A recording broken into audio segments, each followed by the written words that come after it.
तो दोस्तों आपका स्वागत है ANK का रिव्यू चैनल पर। आज हम 2024 में आई स्लेशर कॉमेडी फिल्म लो लॉइस को एक्सप्लेन करने वाले हैं। इस फिल्म के डायरेक्टर तेजगुटी कोंडा और मिच ओलिवर हैं और इसे लिखा है एल कैपलन ने। काफी समय बाद हमें एक ताजा और रोमांचक स्लेशर फिल्म देखने को मिली है जो आपको काफी ज्यादा पसंद आएंगी। अगर आप स्लेशर के फैन हो तो इस वीडियो को जरूर देखना, आपको ये वीडियो काफी ज्यादा पसंद आएंगी। तो बिना किसी देरी किए now let's explain this movie की शुरुआत होती है एक आदमी से जो घबराया हुआ रात के अंधेरे में जंगल की ओर दौड़ रहा होता है। उसकी सांसें तेज चल रही होती है। तभी अचानक पीछे से कोई आता है और उसे बेरहमी से मार डालता है।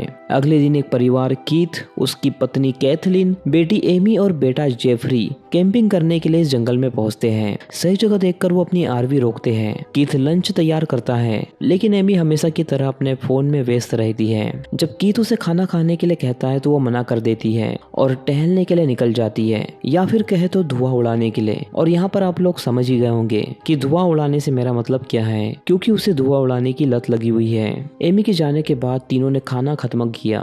तभी एक ट्रक में दो अजनबी वर्न और बिली नाम के लड़के उसके पास पहुंचते हैं। वो मेलियोर नाम के किसी व्यक्ति को ढूंढ रहे थे। ये वही आदमी को ढूंढ रहे थे जिसे पिछली रात किसी ने मार दिया था। कीथ कहता है कि उसने किसी को नहीं देखा। दोनों थोड़े खतरनाक लग रहे थे, इसलिए कीथ उन्हें टालना चाहती थी। लेकिन जेफरी, जो अक्सर अजीब हरकत करता है, उनके पास चॉकलेट देने के लिए चला गया। वर्न टिड्डे खा रहा था, लेकिन फिर भी उसने जेफरी की दी हुई चॉकलेट को ले लिया और उसे अपने पास रख ली। तभी एमी वापस आ गई तो कीथ ने उसे तुरंत आरवी के अंदर भेज दिया। वर्न ने पूछा कि क्या वो अंदर झांक सकता है, लेकिन कीथ बहाना बनाकर मना कर देती है, क्योंकि कीथ को इनके इरादे कुछ ठीक नहीं लग रहे थे और इनकी शक्ल से ये लोग कोई क्रिमिनल लग रहे थे। जैसा कि हम नॉर्मल स्लेशर मूवी में देखते हैं, नॉर्मल फैमिली घूमने के लिए जाती है, तभी उन्हें कोई बीच में पकड़ लेता है और उनका मर्डर कर देता है, या फिर कहे तो बहुत ज्यादा टॉर्चर करता है। लेकिन ये नॉर्मल स्लेशर मूवी नहीं है। ऐसा मैं क्यों बोल रहा हूँ ये आपको जल्दी ही समझ आ जाएगा। यहाँ पर सिचुएशन थोड़ी स्ट्रेसफुल हो सकती थी, लेकिन ऐसा नहीं हुआ। दोनों वहाँ से चले गए और कुछ देर बाद कीथ का परिवार भी आगे बढ़ गया, लेकिन उन्हें बिल्कुल भी अंदाजा नहीं था कि उन्हें फिर से उन्हीं लोगों का सामना करना पड़ेगा। और इस बार वर्न के हाथ में शॉट गन थी। ये देखकर कैथलीन घबरा गई और कीथ से कहा कि आरवी वापस मोड़ लो, लेकिन कीथ ने ऐसा नहीं किया। वर्न और बिली ने कहा कि उनका ट्रक खराब हो गया है, इसलिए उन्हें टाउन तक लिफ्ट दे दो। कैथलीन को यह बिल्कुल भी पसंद नहीं आया, लेकिन कीथ ने बिली का साथ लिया। कैथलीन को ये बिल्कुल भी पसंद नहीं आया और उसने साफ साफ उसे अपने साथ ले जाने से मना कर लिया, या फिर कहे तो लिफ्ट देने से मना कर दिया। लेकिन इसके बाद वर्न उन्हें बोलता है कि अगर तुम्हें शॉटगन से डर लग रहा है तो मैं यहीं पर रुक जाता हूँ, बस तुम बिली को टाउन तक पहुंचा दो ताकि वो घर तक पहुंचकर मेरे लिए नई कार ला ले और मुझे यहाँ से लिफ्ट दे दे। कैथलीन इसे भी मना कर रही थी, लेकिन किसी तरह कैथलीन मान गई और बिली को लिफ्ट देने के लिए तैयार हो गई। रास्ते में बिली ने बताया कि टाउन में पुलिस उन्हें परेशान करती है, इसलिए उनकी फैमिली टाउन के बाहर रहती है। उसके अंकल नेविल और दो कजन जूलियन और सवाना भी वहां पर रहते हैं। बातचीत के दौरान बिली ने जेफरी के हाथ से उसका नोटपैड छीन लिया। पेज पर लिखावट देखकर वो बहुत ज्यादा चौंक गया, क्योंकि ये राइटिंग किसी और की नहीं बल्कि मेलियोर की थी। इससे पहले कि वो कुछ समझ पाता, जेफरी ने उसके कंधे पर चाकू घोंपकर उसे बहुत बेरहमी से मार डाला और यहीं से ये पूरी फिल्म पलट जाती है, या फिर कहे तो ये सिर्फ एक इंट्रो था। इसके बाद ये फिल्म कितनी खतरनाक होने वाली है इसका अंदाजा आप यहीं से लगा सकते हो। जिनसे डर लग रहा था वो निर्दोष थे, असली खतरा तो ये परिवार था। ये चारों के चारों सीरियल किलर्स हैं जिन्होंने मेलियोर को मारा था, और ये लोग जो मांस खा रहे थे वो किसी और का नहीं बल्कि मेलियोर का है। अब ये मांस खाते हैं यानी कि ये कैनिबल्स भी हैं। हमने वही गलती की जो अक्सर होती है, हुलिया देखकर लोगों को जज कर लिया। नॉर्मल स्लेशर मूवी में गांव के लोग ही हमेशा विलन रहते हैं और हमने भी इस मूवी में यही गलती की। हम गांव के सीधे साधे लोगों को विलन समझ बैठे, लेकिन यहाँ पर तो शहर के शरीफ दिखने वाले ही विलन निकले, या फिर कहे तो शैतान निकले। बिली के घर पर उसकी फैमिली डिनर कर रही थी। तभी ये चारों वहां पर पहुंचते हैं और बहाना बनाकर अंदर घुस जाते हैं। उनकी मुलाकात जूलियन और सवाना से होती है। जूलियन को वो अपनी सिचुएशन बताते हैं और जूलियन उनकी मदद के लिए तैयार हो जाती है, लेकिन सवाना काफी ज्यादा समझदार थी। सवाना को इन लोगों के ऊपर शक होता है और वो इन्हें मदद देने से मना कर देती है। लेकिन सवाना यहाँ पर छोटी थी और जूलियन बड़ी, इसलिए जूलियन की बात मानी जाती है और उन्हें अंदर आने दिया जाता है, और ये इनकी सबसे बड़ी गलती साबित होती है। ये लोग इन्हें भी डिनर ऑफर करते हैं और ये भी डिनर को देखकर काफी ज्यादा परेशान हो जाते हैं क्योंकि इन्हें तो आदत लग चुकी है मांस की, वो भी नॉर्मल मांस नहीं बल्कि इंसान का मांस, यानी कि इन्हें अब नॉर्मल खाना बिल्कुल भी पसंद नहीं आता। कुछ टाइम बाद हम देखते हैं कि एक हट्टा खट्टा यानी कि एक लंबा चौड़ा आदमी अंदर से आया, जिसे देखकर ये चारों लोगों ने अपने हथियार छुपा लिए। ये चारों लोग उसे देखकर बहुत ज्यादा घबरा गए। आखिर ये इंसान कहाँ से आ गया, इसके बारे में तो बिली ने कुछ भी नहीं बताया था। दरअसल ये जूलियन का बॉयफ्रेंड बिग मैक है, जिसके बारे में इस फैमिली को कुछ भी नहीं पता था। फिर ये लोग सोचने लगते हैं कि हमने बहुत बड़ी गलती कर दी, या तो हम यहाँ पर आते ही नहीं, और आते तो बहुत ज्यादा तैयारी के साथ आते। लेकिन फिर इनके मन में एक बात आती है कि अभी भी कुछ बिगड़ा नहीं है, अब ये लोग प्लानिंग से काम लेंगे, लेकिन जेफरी ने अपनी कोई गलती नहीं करना चाहिए। दूसरी तरफ वर्ण बिल्ली के पास फोन करके परेशान हो चुका था। वो बार बार बिल्ली को फोन करता है लेकिन उसका फोन स्विच ऑफ बता रहा था क्योंकि बिल्ली का फोन तो उस साइको किलर फैमिली ने तोड़ दिया था। ऊपर से वो बहुत ही अजीब फील कर रहा था। तभी डिप्टी वाइट उसके पास आता है और वो वर्ण को लिफ्ट दे रहा था, लेकिन वर्ण ने उसे मना कर दिया क्योंकि वर्ण बहुत ज्यादा खुदगर्ज है। वर्ण ने बोला कि बिल्ली शहर के आई एक फैमिली के साथ गया है, वो जल्द ही वापस आता होगा, तुम जाओ। ये सुनकर डिप्टी भी वहां से चला गया और उसके जाते ही वर्ण उल्टी करने लगा। अब आपको लग रहा होगा कि ये टिड्डे की वजह से उल्टी कर रहा है, लेकिन नहीं, जेफरी ने दी हुई चॉकलेट की वजह से, क्योंकि जेफरी ने जो चॉकलेट उसे दी थी उस चॉकलेट में कुछ नशीली दवाएं मिली थी, जिस कारण से वर्ण अभी बहुत ज्यादा उल्टियां कर रहा था। अब इधर फैमिली के पास भी वही चॉकलेट जेफरी ने जूलियन और बिग मैक को भी दे दी। बिग मैक से छुटकारा पाने में यही कारगर साबित होंगी। इसी बीच एमी बाथरूम में जाती है और गलती से बिली की आंखों को वहीं पर गिराकर बाहर आ जाती है। बाहर आकर वो सवाना के नजदीक आने की कोशिश करती है क्योंकि वो दोनों ही लेस्बियन हैं, जिसके साथ एमी पूरा दिन फोन पर लगी रहती है। पर यह बात इसके डैड को नहीं पता। अगर पता चली तो दिक्कत हो जाएगी क्योंकि इसका डैड कभी भी इस बात को एक्सेप्ट नहीं करेगा।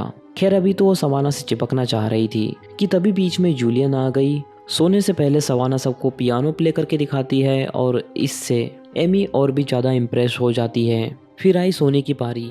कीथ और कैथलीन को गेस्ट रूम मिला, जेफरी और बिली को कोना मिला और एमी को सवाना के साथ बेड शेयर करना होगा, यानी कि आज रात इनकी मौज ही मौज है। कैथलीन थोड़ी परेशान थी क्योंकि वो किसी फैमिली को मारना नहीं चाहती थी। आमतौर पर यह ऐसे शिकार चुनते थे जो धरती पर बोझ है, ना कि कोई हंसती खेलती फैमिली। लेकिन कीथ उन्हें समझाता है कि ये लोग लो लाइफ है, यानी कि पैरों की धूल है, या फिर आसान भाषा में कहे तो धरती पर बोझ है। अब तक देखा नहीं क्या, अब तक तुम ये देख के समझ गए होंगे कि ये लोग किस तरह से रहते हैं। घर ही देख लो ना इनके कोई सपने हैं और ना ही जीने का कोई रीजन, तो हम इनके ऊपर एहसान नहीं करेंगे। फिर कीथ जेफरी के पास जाकर उसे समझाता है कि बिग मैक को मैं मारूंगा, तुम्हें जूलियन मिलेंगी तो तुम अपनी मर्जी से मत टूट पड़ना, मेरे सिग्नल का वेट करना। इधर एमी देखती है कि सवाना के रूम में कई सारे अवार्ड्स और मेडल रखे हुए हैं क्योंकि ये टॉप लेवल की तीरंदाज है, यानी कि तीर से निशाना लगाने वाली। इसका निशाना एकदम पक्का है। पर एमी को इस बात में कोई इंटरेस्ट नहीं था। जिस चीज में इंटरेस्ट था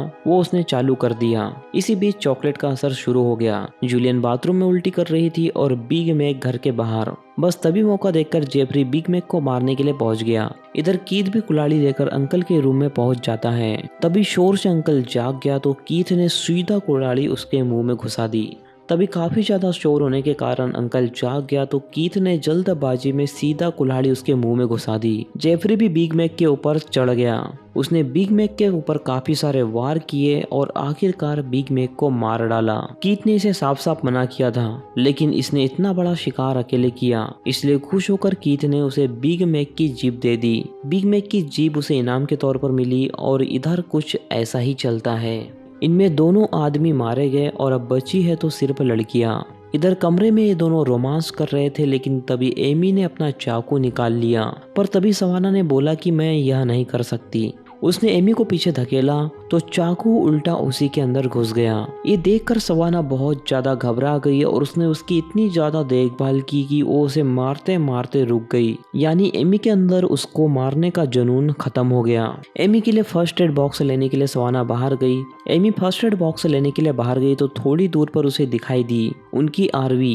कीथ और कैथलीन आरवी से निकलकर वापस घर में चले गए और उनके जाने के बाद सवाना आरवी के अंदर चली गई तो जो उसने अंदर देखा उसे देखकर उसके पैरों से जमीन खिसक गई। वो आरवी के अंदर गए तो उसे वहां पर मिली बिग मैक की लाश। इधर जूलियन को भी वो आंख मिल चुकी थी, यानी कि अब सब कुछ सामने आ चुका था। जूलियन जल्दी से अपने डैड के रूम में पहुंचती है तो वहां पर उसके डैड की लाश उसे मिलती है, जिसे देखकर वो काफी ज्यादा चिल्लाने लगी। तभी कीथ वहां पर आ गया और उसे ले गया। अब कैथलीन की बारी थी। कीथ उसे फोर्स कर रहा था कि जूलियन को जल्दी से मारो। जैसी वो मारने के लिए तैयार हुई तभी एक तीर उसके गले के आर पार हो गया। मारने के लिए तो वो जूलियन को गई थी लेकिन उल्टा खुद ही मर गई। अब शवाना भी शिकार पर निकल चुकी थी। अपनी माँ की लाश देखकर एमी का सारा नशा खत्म हो गया। वो सोच रही थी कि अगर मैं शवाना को मार देती तो मेरी माँ की जान अभी नहीं जाती, लेकिन जो होना था वो तो हो गया। अब इनका प्लान है कि दोनों बहनों को मारकर घर जलाकर वो लोग यहाँ से निकल जाएंगे। कीथ ने जूलियन को चेयर पर बांधकर उसे टॉर्चर करना चालू किया ताकि उसकी चीख सुनकर शवाना अपने आप सामने आ जाए, और इनकी प्रेडिक्शन बिल्कुल सही निकली। शवाना अपने आप सामने आ गई, लेकिन जेफरी के गले पर चाकू रखकर। आने से पहले वो अपने रूम में गई थी जहाँ पे एमी का फोन रखा हुआ था, तो एमी के फोन से पुलिस को कॉल करने के बाद वह यहाँ पर आई है। हालांकि कीथ को इससे कोई फर्क नहीं पड़ता। अपनी वाइफ की मौत के बाद वह पागल हो चुका था। उसने उल्टा जूलियन के गले पर चाकू रख दिया। शवाना को क्या पता था शवाना जेफरी को मारे या न मारे, लेकिन ये सनकी उसे जरूर मार देगा। इसलिए शवाना ने जेफरी को छोड़ दिया। इसके बाद उसने दोनों बहनों को साथ में बांध दिया और स्पेशल टॉर्चर देने लगा। कीथ बिग मैक की जीप को फ्राई करके लाया और उसके सामने खाने लगा, लेकिन ये तो बस शुरुआत ही थी। फिर वो उसके साथ जबरदस्ती करने लगा कि इस जीप को खाओ। शवाना ने मुंह नहीं खोला तो कीथ उसकी बहन का अंगूठा काट कर चूस गया। इसके बाद बारी आई शवाना की, लेकिन शवाना ने फिर से दिमाग चला लिया और कीथ को बता दिया कि तेरी बहन लेस्बियन है, और ये सुनकर वो बहुत ज्यादा आग बबूला हो गया। दोनों बाप बेटी लड़ने लगे और बीच में शवाना फ्री हो गई, और इसी मौके पर चौका मारकर उसने फोक उठाकर सीधा कीथ की आंख में घुसा दिया। पर कीथ को इससे कोई फर्क नहीं पड़ा। कीथ ने उसकी आंख निकाली और खुद ही खा गया। ये देखने में काफी ज्यादा क्रीपी था, लेकिन स्लेशर मूवी में ये सब तो नॉर्मल है। उसने अपनी आंख भी वेस्ट नहीं जाने दी। इतने में एमी ने शवानों को जकड़ लिया था, पर सही टाइम पर बीच में आ गया वर्ण। उसने शॉटगन जलाकर सीधा कीथ को ढेर कर दिया। गोली उसके कंधे में लगी। तभी जेफरी भी अंदर आ गया और अभी तक ये पूरे घर में मिट्टी का तेल छिड़क रहा था। इसके बाद चालाकी से एमी का सिर फोड़कर शवाना ने उसे शांत किया, तो एमी के बदले जेफरी उसके पीछे लग गया। इसके बाद वर्ण की फाइट कीथ से और शवाना की फाइट जेफरी से। शवाना जेफरी को किचन तक ले गई, जहां पर उसने पहले से जेफरी का हाथ जलाया, फिर उसके मुंह के ऊपर खौलता हुआ पानी फेंक मारा। इससे वो बहुत ज्यादा वीक हो चुका था, तो आखिरी में उसका गला क्रश करके उसे मार डाला। इधर शवाना कामयाब रही और उसने जेफरी को आखिरकार मार डाला, लेकिन उधर कीथ ने वर्ण के सर में चाकू घुसाकर उसे खत्म कर दिया। वर्ण को मारकर वो रिलैक्स हो गई, लेकिन तभी जूलियन ने भी उसके सिर को फोड़कर उसे मार डाला। अब जाकर इन दोनों बहनों को शांति मिली थी, लेकिन ये दोनों बहन भूल गई थी कि एमी अभी भी जिंदा है। उसने पीछे से जूलियन को स्टेप कर दिया, जिससे जूलियन वहीं पर मारी गई। ये देखकर शवाना सीधा उसके ऊपर टूट पड़ी और उसने चाकू छीनकर उसी की गर्दन में घुसा दिया। तो उसने शवाना के हाथ पर काट कर पीछा छुड़ा लिया। फिर शवाना एक हथौड़ा लेकर उसके पीछे भागी, लेकिन जैसे ही दोनों बाहर निकली, एक गोली आकर सीधा शवाना के माथे पर लगी और वो गोली मारी डिप्यूटी ने। फाइनली घूम फिरकर मूवी वहीं पर आ गई। डिप्यूटी के गलत जजमेंट ने निर्दोष लड़की को मार दिया और कातिल लड़की निर्दोष बच गई। सेम उसी तरह विक्टिम की फैमिली किलर साबित हो गई और killer family victim. Deputy radio पर यही रिपोर्ट दे रहा था कि इन बेचारे शहर के लोगों पर अत्याचार हो गया है, लेकिन उस डिप्यूटी को सच्चाई बिल्कुल भी नहीं मालूम थी। जैसे वो आरवी के पास गया, एमी ने उसे भी बहुत बेरहमी से मार दिया और घर को आग लगाकर आरवी लेकर वहां से निकल गई। और इसी के साथ ये मूवी यहीं पर खत्म हो गई। तो दोस्तों, मूवी में काफ़ी ज़्यादा सस्पेंस है। मूवी घूम फिर कर वहीं पर आ जाती है जहां से वो शुरू हुई थी। लास्ट में डिप्यूटी ने शवाना को मारकर यही साबित कर दिया कि वो किलर फैमिली निर्दोष है, यानी कि जो आरवी चला रहे थे वो निर्दोष हैं। लेकिन हमने उनकी सच्चाई इस मूवी में अच्छी तरह देख ली है। मूवी काफ़ी ज़्यादा इंटरेस्टिंग थी और इसने मुझे कहीं से भी बोर नहीं किया। इस मूवी में काफ़ी ज़्यादा ट्विस्ट थे और इन्हीं ट्विस्ट के कारण इस मूवी ने मुझे लास्ट तक बांध के रखा। शुरुआत से सब कुछ नॉर्मल चल रहा था, जैसे नॉर्मल स्लेशर मूवी मूवी में चलता है, लेकिन अचानक जो हुआ उसने सस्पेंस क्रिएट कर दिया और मूवी के लास्ट में सबको लग रहा था कि सवाना उसे मार डालेंगी, लेकिन दोनों की हाथापाई के बीच में डेप्यूटी ने वहां पर अचानक एंट्री करी और उसके गलत जजमेंट के कारण उसने सवाना को गोली मार दी, जिससे निर्दोष सवाना मारी गई और एमी फाइनली बच गई और एमी ने डेप्यूटी को भी मारकर खेल खत्म कर दिया। तो दोस्तों, अगर आप इसी तरह की मूवी आगे देखना चाहते हैं तो इस चैनल को सब्सक्राइब कर दीजिए। बाकी मैं मिलूंगा आपसे न्यू वीडियो में, तब तक के लिए love you, take care, bye bye.